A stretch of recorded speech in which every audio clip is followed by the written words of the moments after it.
1978, eu comecei a ficar famoso porque nós fizemos as primeiras greves dos metalúrgicos no ABC. Eram greves, sabe? Primeiro foi greve por fábrica, depois nós fizemos greve. Nós fazíamos assembleia no estádio com 100 mil pessoas.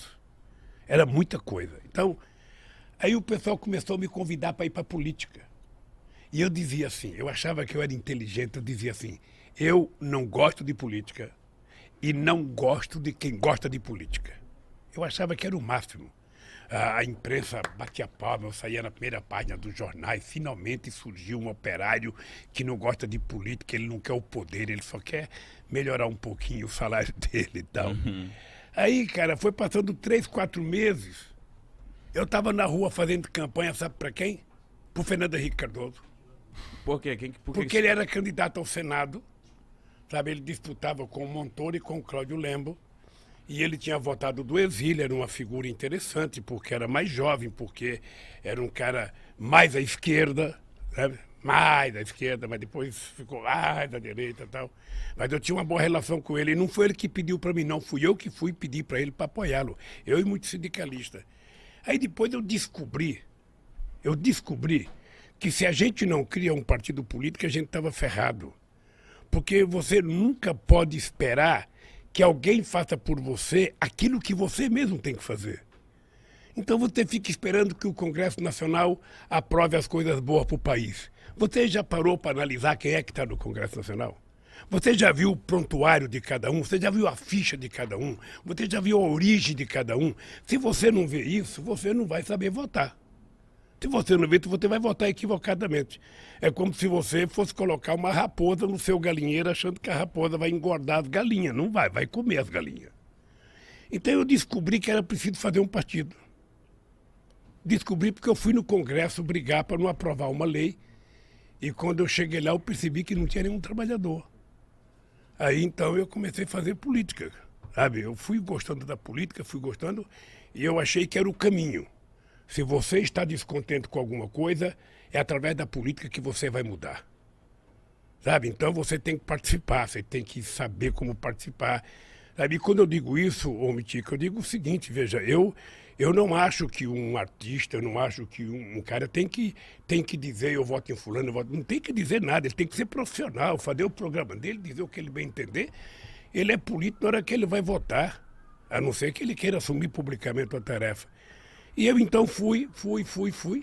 E depois, você pensa que eu imaginei ser candidato a vereador uma vez? Nunca me passou pela cabeça. Mas quem te incentivou de você virar um candidato a vereador? Veja, eu não fui vereador. Eu fui candidato a deputado a governador de São Paulo em 82. Eu, Franco Montoro, Reinaldo de Barros, Cláudio, Jânio Quadros. Era assim, eu fui candidato, eu pensei que eu ia ganhar as eleições. Cara, eu estava famoso por causa das greves. Eu estava famoso. Eu ia pro interior de São Paulo, era gente na rua aqui.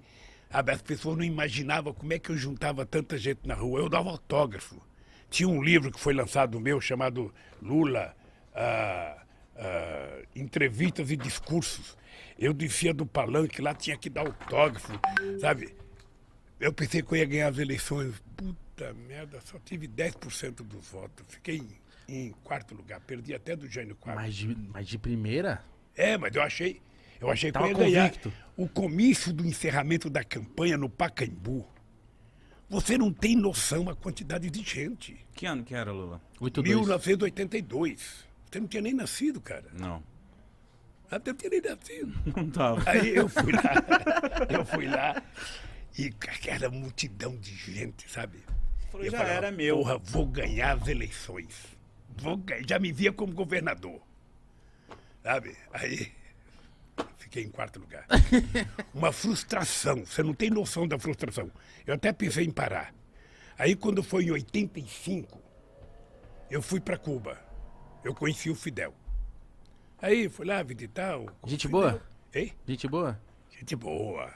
Aí começamos a conversar sobre política. Aí eu falei, Fidel, eu estou pensando em parar porque eu pensei que eu ia ganhar, não ganhei, eu só tive, sabe, 10% do voto. Ele falou, quanto que é 10% do voto? Eu falei, 1.254.000 votos. Ele falou assim para mim: ô Lula, não existe na história da humanidade nenhum operário metalúrgico que já teve 1.254.000 votos, cara. Você teve uma puta de uma votação. Para com esse negócio de que você foi derrotado. Não tem.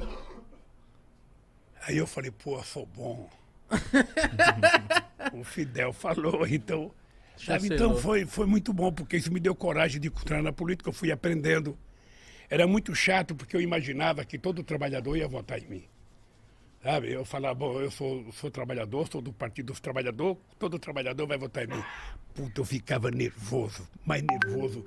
Eu ia fazer comício nas estradas, chegava, sabe, nos corta, a classe média, sabe, apoiava a gente, batia palma, sabe, nas universidades, todo mundo. Mas quando eu passava nos caras que estavam colhendo algodão, cortando cana, aí eu ia fazer passeata aqui em São Paulo, no centro de São Paulo. Aí quando tinha um trabalhador trabalhando numa construção na Casa Civil, todo mundo, Lula, Lula, um trabalhador. Aí já mandava, eu levantava a mão, cara. Mas por que você acha que você não era popular com os trabalhadores nessa época? Não, é porque é o seguinte, o povo não tinha o hábito de fazer política. Política era uma coisa estranha. Esse é um país em que demorou. A mulher só foi ter o seu primeiro voto em 1934, porque ganhou na justiça. Esse é um país que só votava dono de proprietário de terra, gente alfabetizada e gente que tinha conta até de 200 mil réis. Pobre, analfabeto e peão de fábrica, jamais votava. Aí o pessoal também falava, pô, esse Lula é um analfabeto igual eu, porra, por que eu vou votar nele? Ele não tem condições. Aí eu descobri que leva tempo, viu, Gão? Leva tempo de você convencer as pessoas das coisas. Aí é um trabalho de muito debate, de muita discussão. Quando eu passo num lugar que eu vejo um cara ser contra a política, eu não acho ruim. Eu fico só imaginando que informação que ele recebe todo santo dia. Porque eu tenho uma coisa que eu falo para a juventude o seguinte, olha, ô Igão, você pode não gostar de política. Tá? Você pode dizer, eu não gosto de política, política é tudo ladrão, Lula é ladrão, sabe, Haddad é ladrão, Fernando Henrique Cardoso é ladrão, Bolsonaro é ladrão, Dória é ladrão. Você pode dizer tudo o que você quiser. Mas mesmo você pensando assim, você pensa o melhor para o seu país, você pensa o melhor para o seu povo, você pensa o melhor para você. Então, se você acha que todo mundo não presta, você tem que decidir escolher um cara que presta. E esse cara que presta não é os outros, é você, cara. Então, coloca o político que você tem dentro de você para fora e seja você o político decente, sabe, porreta, sabe, que você quer. Não tem outro.